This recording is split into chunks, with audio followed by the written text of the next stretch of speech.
Hello everyone, and welcome back to a new video. In this video, I'm gonna show you guys how you can save an image as a PNG on Photopea.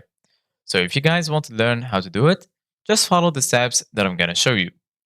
As you can see guys, I'm right now in Photopea, and this is how the homepage looks like. So right here in the left side of your screen, you're gonna find all of the sections.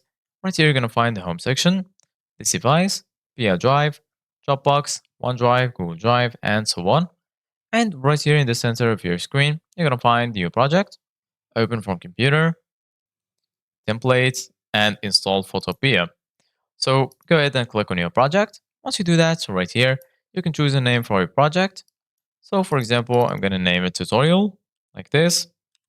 And then once you choose the name for your project, you can choose the width, the height, the PI for your image.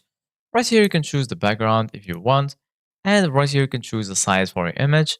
So I'm going to click on screen and then choose this size, for example.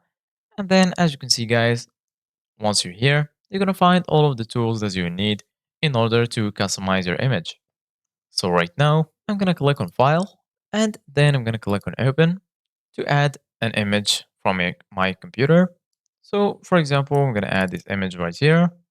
Once the image is added, right here, you can use these tools to customize your image. And then once you finish, just go to File in order to save it. Right here, you can save it from here. You can save as PSD. Here, you're going to find Save More. Here, you can export the image as a PNG, JPG, WebP, PDF, SF, or SVG, GIF, MP4, and right here you're gonna find more.